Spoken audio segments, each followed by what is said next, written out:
is one of those ideas that's been around for a long time. I feel like I've always been asked to do something with the landlocked nations, and now with everything decolonized, there's more than ever, so it's perfect time to try it. I want to believe that they have a chance of survival. I mean, they're kind of all grouped together. That's just how it goes. Landlocked nations tend to be together, so that's gonna help here. It's fine that Africa is kind of a little bit messy. They're not technically all together, but nothing really happens here. I've noticed this continent stays pretty chill, so I think these guys are gonna be fine. But bam, this is where most of their strength's gonna come from, just smack dab in the middle of Asia. Also, as you can see, the Caspian Sea doesn't count. That's not like a coastline, it's an inland sea or whatever, but yeah, they're still landlocked. But I really hope that's gonna be enough. You guys should be okay. Just don't count on any help from the West. None at all. You might as well just give up on these two. Now you might be wondering about the name. In the last video, we went with small PP because we were doing like single states in one faction, small political place. This one is more of a belt, like a belt sort of alliance. So I thought, you know, sticking with the same theme, this kind of works because you're not able to penetrate a coastline. I don't know, it makes sense to me. How did that happen? It's 1936. You guys don't border each other. What's going on? Okay, yeah, I'm really confused. I don't get this. Romania's involved as well. Whatever. I didn't break up the UK because it wasn't necessary. Wales, Northern Ireland, Scotland, they're not landlocked, and they end up being too weak, and they just die super fast in Germany, so I didn't want that to happen. I remember all those map memes not that long ago with Croatia blocking Bosnia's access to the ocean. Those are relevant in this video again, though. I probably should have made him the leader of this faction, actually. Oh, and there you go. Yeah, now I feel like I had to make the Swiss the leader here because I think they gotta be the most famous landlocked place, don't they? Again, with this war, we've seen this a lot. I hope something different happens this time. Also, another small conflict in Central America. Doesn't matter. You know, I thought they were gonna have a lot more friends in the Middle East. It seemed that way, but technically, Jordan just barely has a coastline, and so does Iraq, so that kind of sucks. You know, I did just realize that there's not a whole lot of people living in these landlocked places. that could be kind of bad. That probably won't help them. And again, they're just a huge mixture of a whole bunch of different ideologies. I guess mostly neutral, maybe. I don't know. I'll keep an eye at the end and we'll see which one becomes dominant. That's kind of a first. We finally get to see Republican Spain win out of the new expansion. Wasn't sure if it was going to revert back to the old days. I really hated Franco back then. I don't know how long that was going to take me to notice, but it is still kind of early. Really early. They did this in 2 years. The British Empire's popped up and they are fascists. They got their sexy leader. This is going to be good. Oh my god, this is gonna end quickly, isn't it? I need you guys to survive. I can't end this video early. I at least gotta make it to 10 minutes to get that ad revenue. Problem is, some of these nations that I just released don't start off that strong, so I don't think they're gonna be able to do much. It's gonna be up to the main four: Austria, Hungary, Czechoslovakia, and the Swiss. Oh, that's right, but Greece and Romania get to help out. They haven't really sacrificed much division, so you know, they're still fresh. Looks like it's gonna be pretty good. Germany's already losing some land. And they're calling everyone in, all like, I think there's 43 nations in this faction. Something like that, give or take. Well, they could use the help. I'm assuming this happened so fast because Germany started, you know, demanding some land from their neighbors like they normally do, and well, I guess they were a little cocky. Luckily, Italy isn't involved. I mean, I'm sure they got like some divisions supporting them, but that could have made the situation so much worse. Or maybe that would have made things more balanced. I'm confused, but all right. The Chastity Belt is gonna have to lose their name. They're about to penetrate some coastline. Okay, what in the hell is going on? Germany just became a puppet. Yeah, they lost. They're democratic now, and I don't know who has control over them though. I was confused. You know, I was wondering how much Greece and Romania helped out. I thought they would take some stuff away, although they are kind of far. Still, this is amazing. Or actually, maybe they weren't puppeted. It said that in the notification, but I don't know if they were let go or just released quickly. Anyways, they're still part of the faction. That's all that matters. It makes sense to me, though. If you think about all the HRE nations that were here for thousands of years, they were landlocked for a long time. This country fits perfectly. And here comes Italy as well.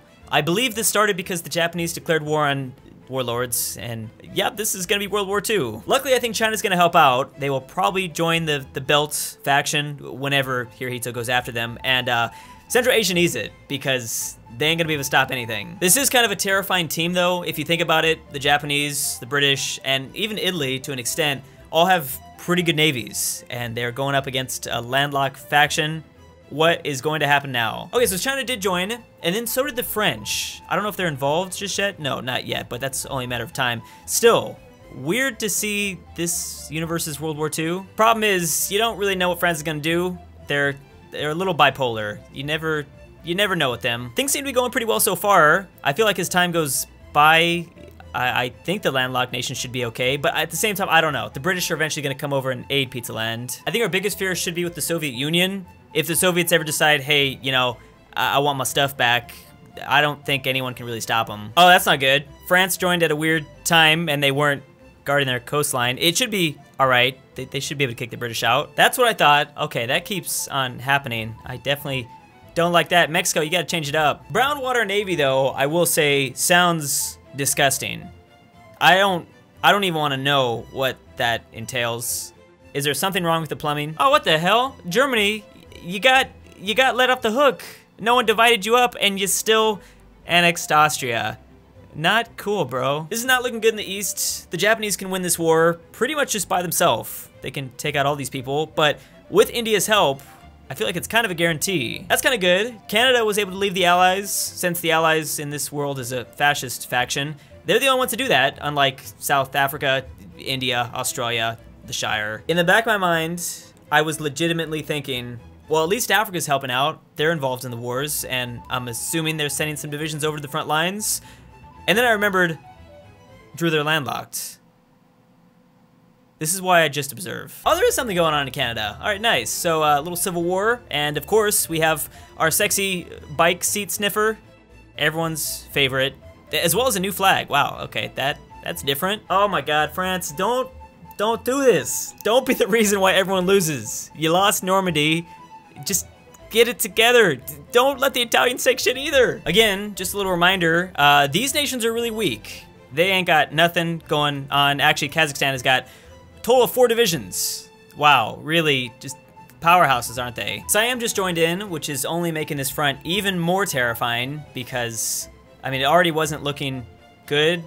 Yeah, it was looking really bad before. Now it's just a little bit worse. Oh, that's right, and South Africa is just kind of kicking booty down here, which, I mean, that's expected. I don't want to give them that hard of a time. How dare you, Croatia? How frickin' dare you? What the F? Okay, you know what? This is perfect, though. Bosnia, you have a chance. You can get to the sea. Oh my God, we're gonna see some action. Bolivia and Paraguay. I thought they would do literally nothing, but no, they're gonna fight Peru, I think, and Venezuela. It's just really kind of weird to see the Allies become this fascist faction. It takes a little second for me to remember that. But Japan is doing their own thing. That's why Siam joined in. Ireland even joined our little faction. Okay, hopefully they don't die, but luckily they're gonna get a lot of help since, yep, the Italians just fell. Okay, that's weird, but fine. Germany decided they weren't done with Greece and Romania. They're now in the Allies.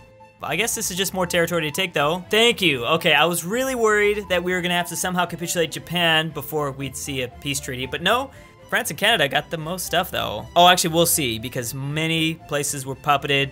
We'll see if that actually lasts. Wow, okay, who got all this? The French.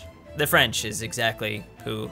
Okay, well, I mean, I guess they did lose all their colonies. They're just taking some new ones back, I guess. Now I think our landlocked team should be okay. They should be able to take on the East, although they're gonna need to build a navy, and I'm not sure if they can really do that. Once again, Tunisia taking all of Libya.